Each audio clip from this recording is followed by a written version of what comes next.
love, I'm Adeline. And I'm Valerie. And you're listening to the Hey Love podcast.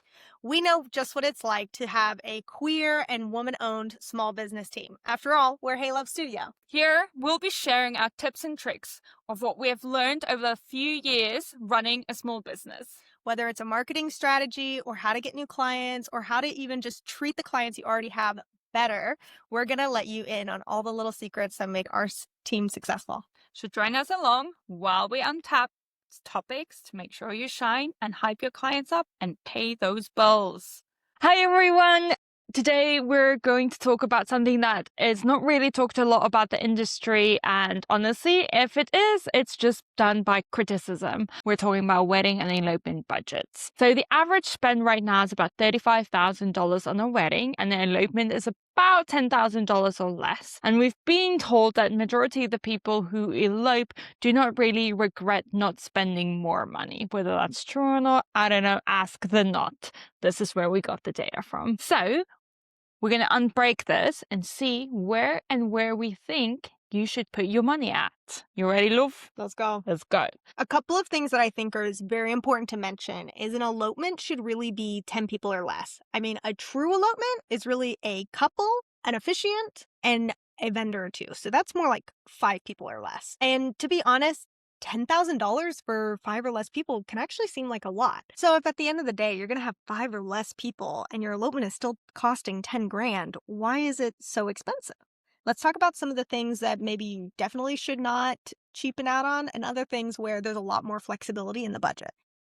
I think the first thing to kind of discuss, which is where so many of these get really high or can be more cheap, is the clothing you're wearing. So if you're going to, for example, a lot of our queer couples may choose to get a handmade suit because that's going to really fit their body, especially if they're maybe having more feminine presentation, but they want a more masculine suit. Anytime you're making something that's custom is going to cost a lot more, and that can immediately bump up the budget to 5 or 10 grand. To be honest, it's also so worth it because the wedding industry is made for straight people. Get something that makes you look and feel amazing. Yes. Slide in our DMs. We have a few recommendations, especially for my non-binary or I would say masculine people. We have a few recommendations for the really nice suits. Yeah. And similar with like wedding dresses, right? A lot of people will often say, oh, I have a budget of $1,000. But then when they put on the dress, it ends up being $3,000 to $5,000. Yes. I know for us, our outfits were important to make sure that we felt good in them, but what like the brand was or where we bought it wasn't as important. Yeah. And so even though we started at like a more traditional bridal shop, we went to David's Bridal, we didn't end up liking any of their options, and they were all well over $1,000. Yeah. And then we went to Neiman Marcus and we found you technically a formal evening wear dress that was beautiful for $600, which I would never spend $600 on like a typical evening dress, but hell yeah, on a wedding dress. That's cheap. So Yeah. you bought your $600 dress. And then I ended up getting just a kind of hodgepodge suit put together from pieces at the outlet mall. We've had other elopement couples who have, worn like thrifted or secondhand dresses. We even now sometimes recommend that people use rentals. So I love Nuuly. Yeah. Nuuly has a lot of really great things you can rent. Again, there's some flexibility because you can't like tailor it to fit your body since you're renting it, but a lot of times that's a great way to save money. Okay, so outfits is definitely one thing. What's another thing in the elopement space that you think people can either spend a lot or a little on depending on their budget? I think people underspend on activities and locations.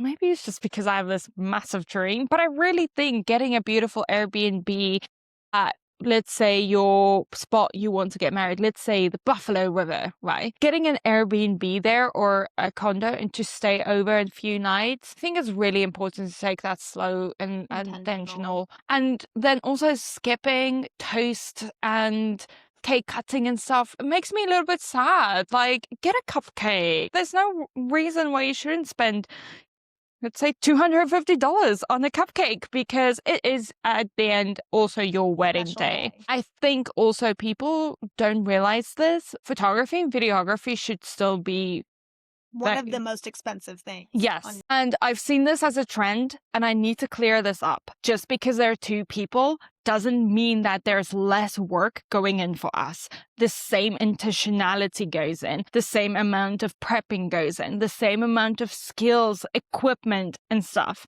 Data processing. We have a whole podcast about how we back up our data. That stays the Yes. same, regardless of whether it's a huge wedding or an elopement. Yes. I just want to tell you now, just because you're eloping doesn't mean the hourly price on your wedding package is going to be less. We price ourselves hourly the same, whether it's a wedding or elopement. The difference becomes how long it is. Like for elopements, we allow minimum 2 hours because if it's just 2 people, 2 hours can be quite enough. Yeah. But for a wedding, 2 hours is not enough. There's no way I can capture a whole wedding in 2 hours. I'm going to miss so many key details.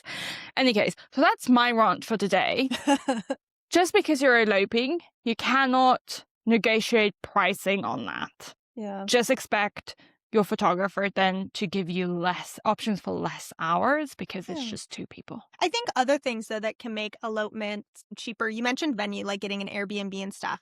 And so I think venue and food are the things where you have a lot of flexibility in cost. You know, if you want a venue that is reserved for you or you want a restaurant where you have a private space, that's going to be a lot more expensive. Versus I know when we had our micro wedding, because it was technically over, you know, kind of that 10 people elopement style. We wanted to go to a restaurant, but we didn't need a private room. So when we were reaching out to restaurants, a lot of them were trying to give us a private room. They assumed that's what we wanted. And so we got quotes of $10,000 to $15,000 for 10 people dinner.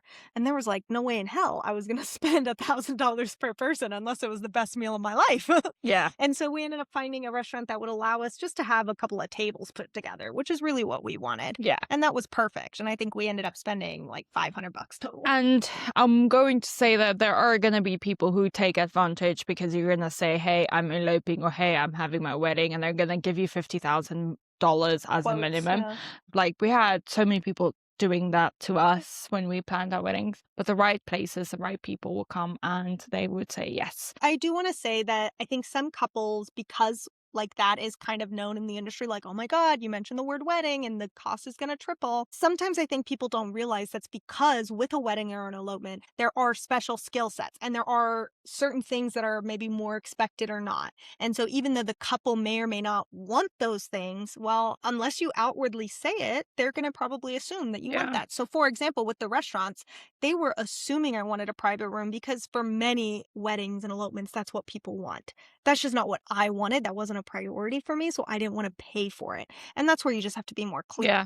I think even similar with like wedding outfits, right? For many couples, a priority is having a very unique and a very like fabric intensive outfit, right? Well, that's going to come at a cost. You can't make a $6,000 wedding dress with $200 of materials, right? Especially not a brand new, perfect condition, blah, blah, blah, tailored perfect to your body.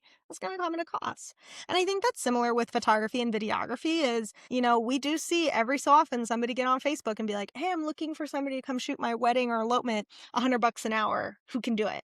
And the thing is there will be photographers and videographers who will offer themselves at that price. But then you have to ask, well, what are you not getting in that case? To be fair, like I've been thinking to reply back to those and say, hey, yeah, my hourly rate for your wedding is $100, but to edit the photos is $100 on top of that to ensure that I make backup, say $200 per 100 photos to ensure that we keep you. And then you'll see actually what we price ourselves, why we price ourselves. Which is so funny because I think you and I have even tried to look at our budgets and be like, God, is there anything we can cut out and make ourselves more affordable? And every time we do that, we circle back to, well, no, we want our clients to have a wonderful experience, you know, and for us that means we have every lens we need to capture it. We have backups of cameras, God forbid something goes wrong. That means backups of data. That means unlimited time of storing your gallery. Those are all things that cost a lot of money, but we think every one of those is very important in order for our couple to have a very calm and successful elopement or wedding. So to be fair, I think elopement budget for $10,000 is reasonable. You might be... I think you can do it for half that depending on some of those factors, right?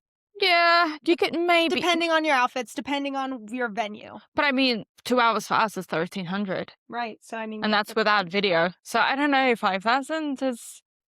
So I would say if you were thinking about eloping, you were like, what should my budget be? 10,000. And then I think, to be fair, If put you in save a anything buffer. less than 10, that's awesome. Put a buffer in there. I Yeah. think a lot of people, but just know that if you find the right vendors and you see what they cost and you're like, oh, but they're my dream vendors, but they're so expensive. I promise you there's a reason for it. You can ask them because education is a big part of this. And if they are giving too much, you can always ask for less and see what they say. Because sometimes you can, like I said, like the private room, not our thing. So we asked for Scale less. back, and then we were able to find Yeah. the right thing. So then with a wedding, you said according to the knot, the average cost is what? $35,000. Which on paper is like, oh my I God. don't think it's a lot. It's not, right? When you break it I down, don't it's think it's a actually, lot. that's like a cheap wedding. And that's so scary to say that because $35,000 can be a house down payment. I'm going to grab my phone for a second. Yeah, Because absolutely. let's talk Go for about, it. honestly, let's talk about food. So I see this a lot. If I'm not looking at people asking for photographers, I'm always looking at people asking for caterers. We're looking for caterers. If you're a queer affirming business that do catering, please message us. Reach out to us. So let's say that I'm having 150 people at my wedding, which is a pretty standard wedding. This is not a micro wedding. This is not a elopement. This is a wedding. And I'm charging $20 a head, which is cheap. You can't even go to Chick-fil-A now for like $20 per person, right? How much is that money going to cost before tip, right? Before like servers and everything. I'm just talking like a $20 meal per person. Are we plating or are we not plating? I'm just saying 150 people, $20 gets you the food. How much is that going to cost? Is that $3,000? That's $3,000. What Addie just mentioned was, but wait, does that include plating it? Does that include servers? Because regardless of whether you're plating it or buffet, you still gotta have $20 per plate is nothing. Stupid cheap. If you get a quote for $3,000 for catering, I don't know what you're doing. You're getting, I think, pre-made sandwiches at the Costco, which, hey, there's a time and a place. Let's say you're like, okay, well, I'm gonna be bougie and I'm gonna spend $50. I'm gonna spend $50 per person. Girl, that's not this bougie. Is just the food. That's not I know, bougie. this is not even bougie. And I'm just talking food because, again, this is not paying the 150 guests? Yep. How much is that? Okay, 150 guests is a lot. Yeah. You got it. Yeah. It's a big wedding. 150 guests times $50 per person. How much am I spending on food? $10,000. $7,500. And I think this is why, in the end, so many couples end up moving from a wedding to even a micro wedding, right? Is because anytime you multiply food even times 150, that price is going to go way up. Girl. So we know a lot of couples who have done more of a micro wedding, which is hot take. Doesn't matter what your guests eat on the day of.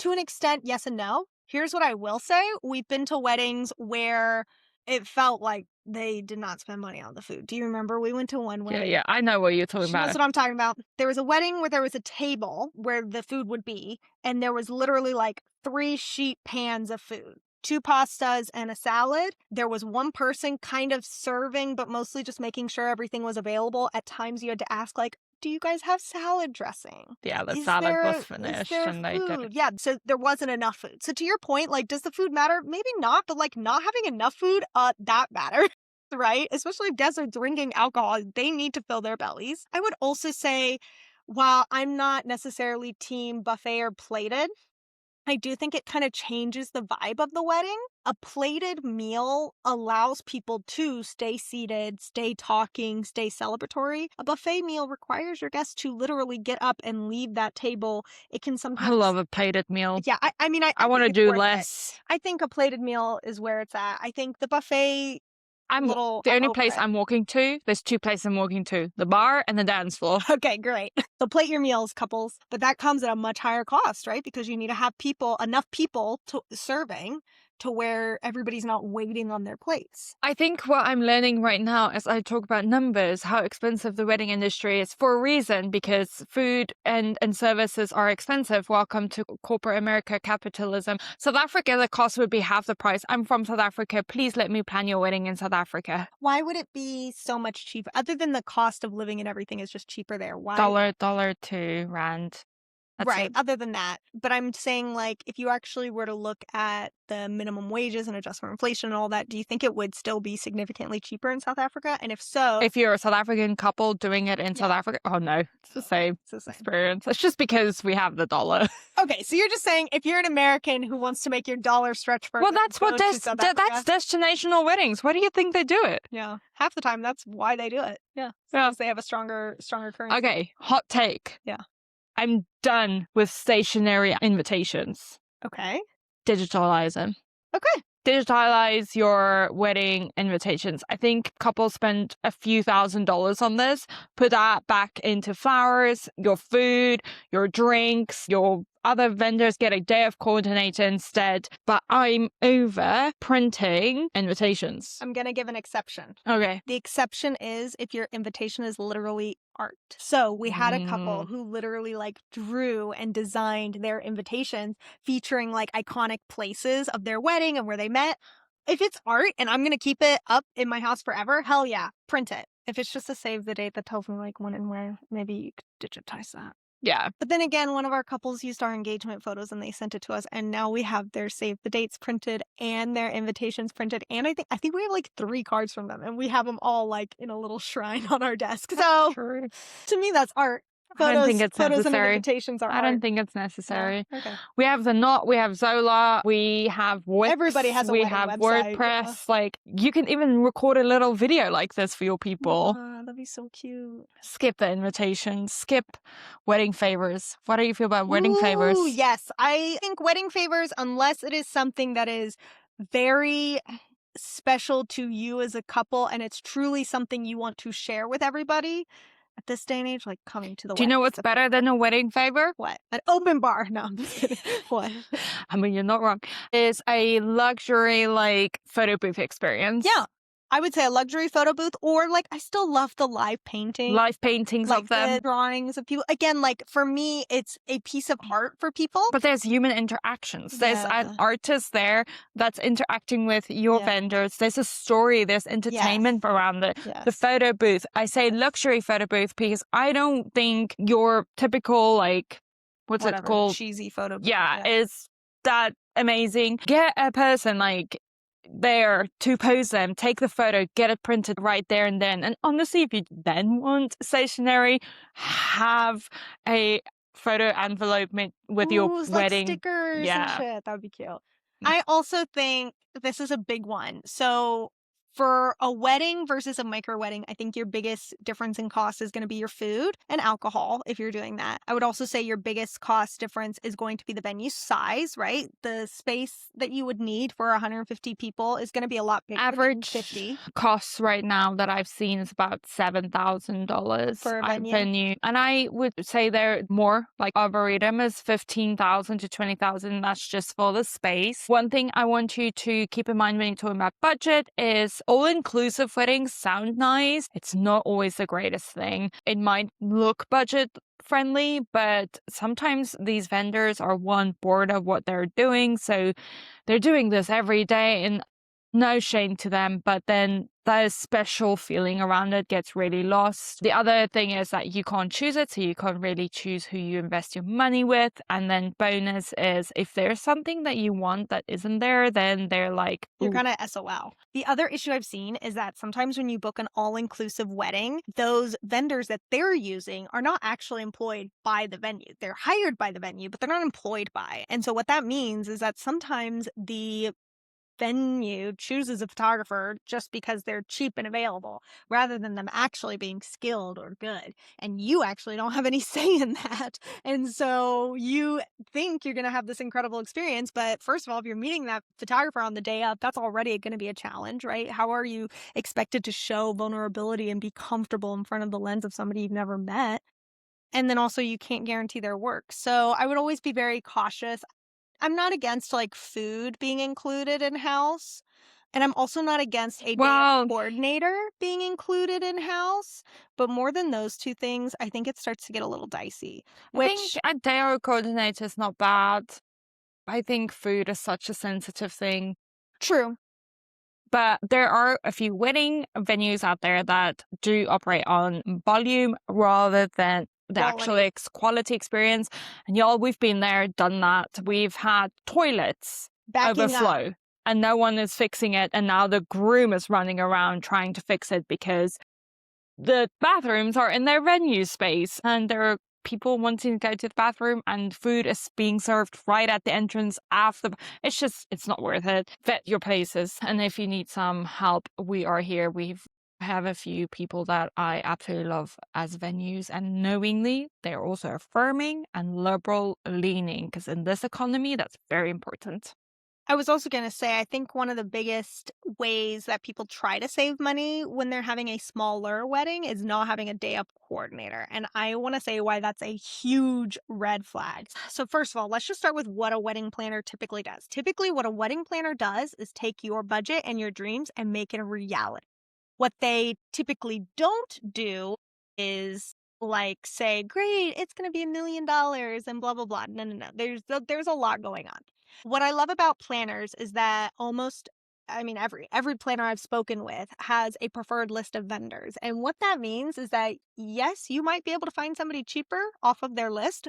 Planners are not typically going to have, here's my list of cheapest vendors. What they're going to do is have a list of vendors of a variety of price ranges who all do maybe things slightly different or specialize in certain things, but who have all proven themselves to be legit. And also have different skill sets. Some wedding people want documentary leanings people. Some people want more editorial, or some people want a plated versus buffet, and they're going to have these variety for you. Exactly. But what they're not going to have is just the cheapest vendor on the market who then is going to not show up and scam you. That's what a planner is for, right? They're going to make sure that anybody you're working with is somebody who aligns with your vision and your budget. Okay, so that's like the first thing. The next thing a planner is going to do is usually the month out, they're going to start doing a different type of coordinating, really coordinating as opposed to planning. By this point, you should have everybody booked.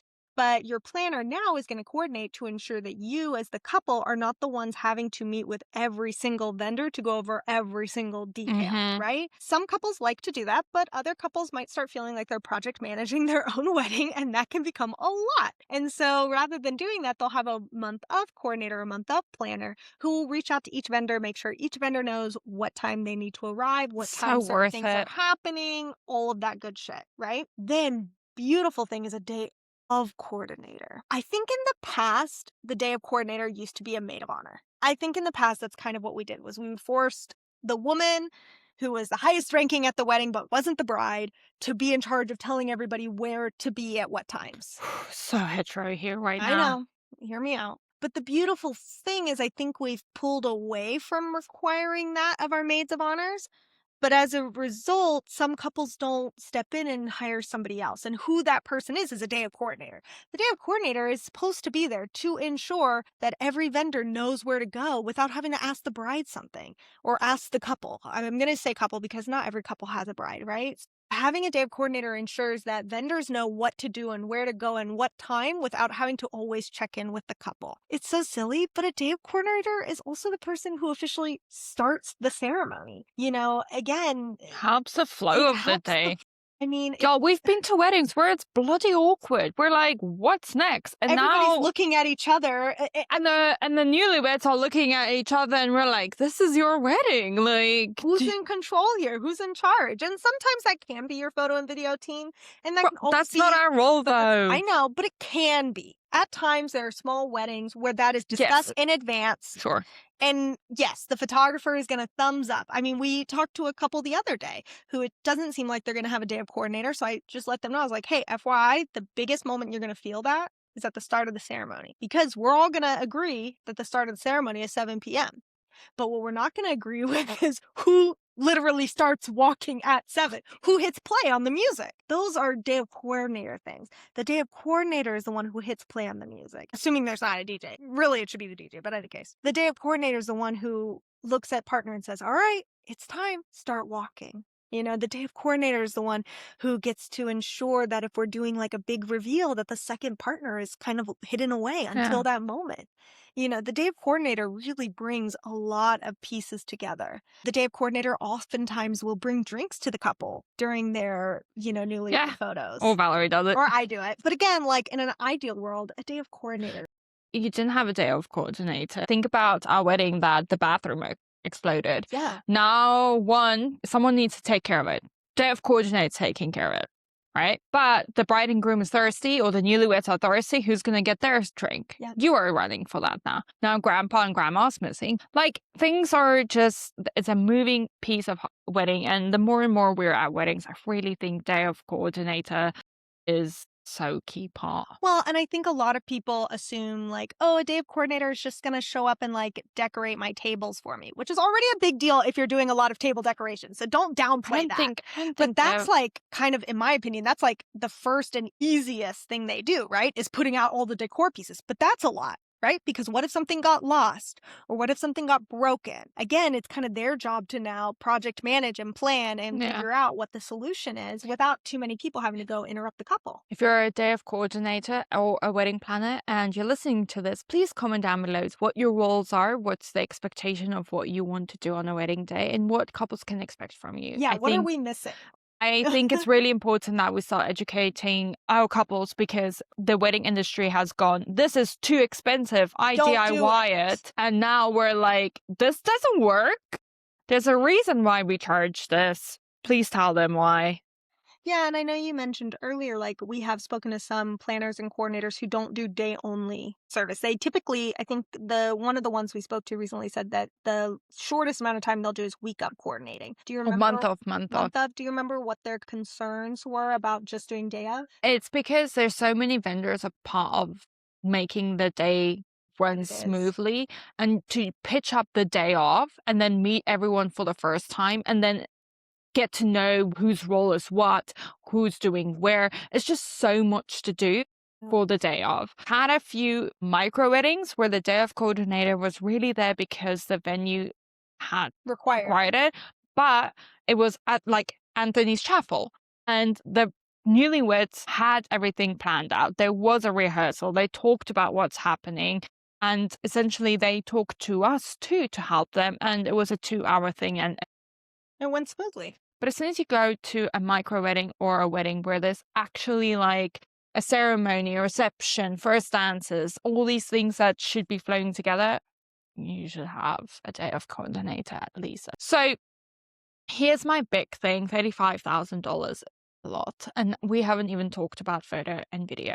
Valerie and I charge about $6,500 for an 8-hour wedding. That includes your photos and your videos, 2 shooters, 2 professionals at all times. You get a 3 to 5 minute highlight film back, a social reel teaser for your wedding, and then obviously all the perks that we've talked about, including a professional online gallery, engagement session and stuff. But $6,500 is our like solid middle medium package, and that's a lot. To be fair, it's also not enough. And Valerie and I have personally tried to do everything in our will to try to get that number down, while still maintaining the level of quality and service that we think every person deserves. I have insurance. I go for education. I need to make sure that we're listed on queer affirming websites. That's a monthly fee. We have software editing that we need to ensure. We have backup data systems that cost thousands and thousands of dollars. Healthcare, food to cats.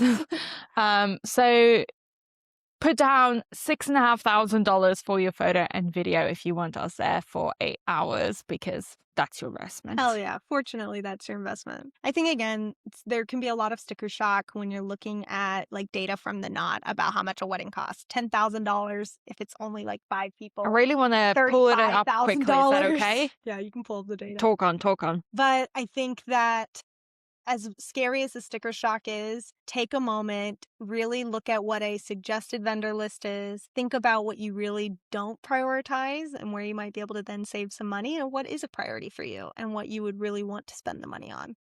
There's a lot of give and take in certain ways, but just know that unfortunately in the wedding industry, like most service industries, when you spend less, you're going to get less in return. Yeah. I was trying to see how they got their data, because that's important for me, but they don't really say here.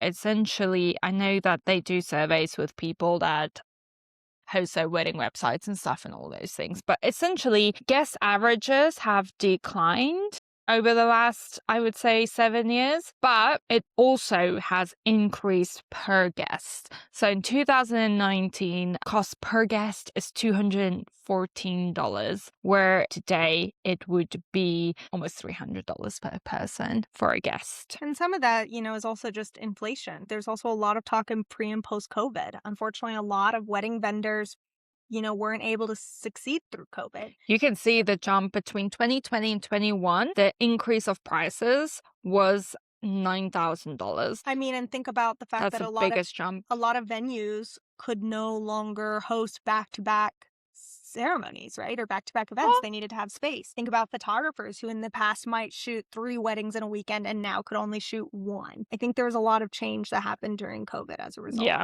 So here's some costs for you. The average wedding dress is about $2,100. Venue is about $12,900. A photographer is about $3,000. That's only photography. Catering is about $80 per head.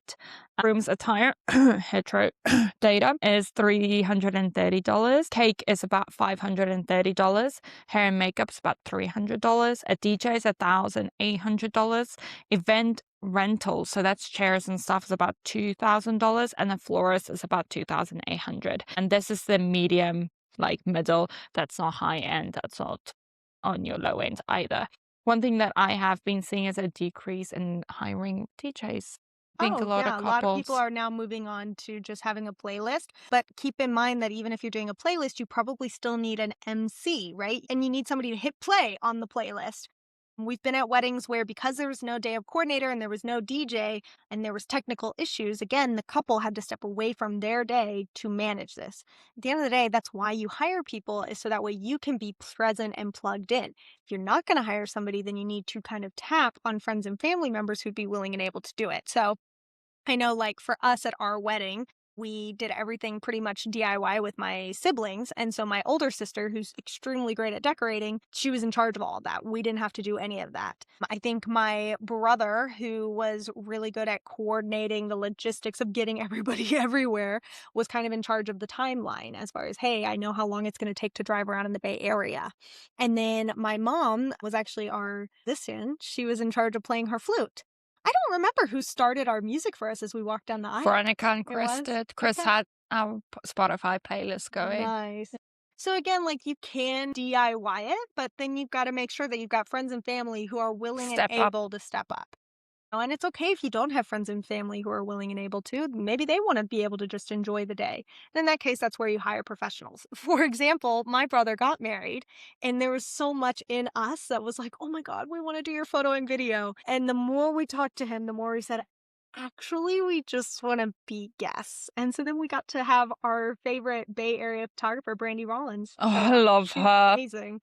And so it's also recognizing, like, just because somebody sets a boundary of like, hey, I don't want to do this for you, it's not because they don't like love and appreciate and honor you. We ended up doing all of their photos that weekend, videos and photos that weekend, just at all the other places. We just, for the wedding ceremony, wanted to be plugged in. Yeah. So to wrap this up, if you're a newlywed that got married in the last 2 years, can you comment down below, like, what did you actually budget for your wedding? What did you spend? This includes micro weddings and elopements. And specify which of those you fell into. Yes. Are you an elopement with, let's say, less than 10 people? Were you a micro wedding, which is typically 10 to 50 people? Or were you a different sized wedding, 50 plus? And maybe even tell us how many guests. Yeah. I'm asking this so that people who are planning their wedding can feel a bit more normalized by talking about budgets. I think numbers should be talked about rather than just saying the wedding industry is expensive. We should talk money. Please help the babies out there that is planning their weddings or even just dreaming, so that we can just, help one another. Yeah, and not be as stressed out when we get those invoices from our vendors. Yeah.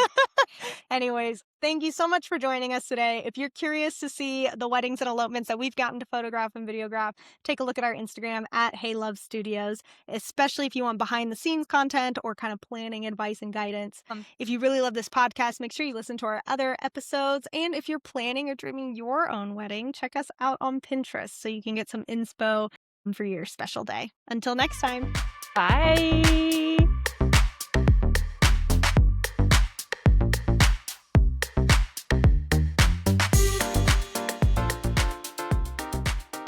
much for hanging out with us today, and hopefully you've learned something. Yeah, if something really stuck with you today, please consider sharing it with another photographer, videographer, or creative. Make sure you hit follow and consider leaving us a review. And if you love this chaos, please ensure that you follow us on Instagram at Hey Love Studio. This is where we share our BTS, our beautiful queer love, and other couples, and we would love to see you there. Until next time, keep creating, Keep celebrating, and know that, hey love, we got you.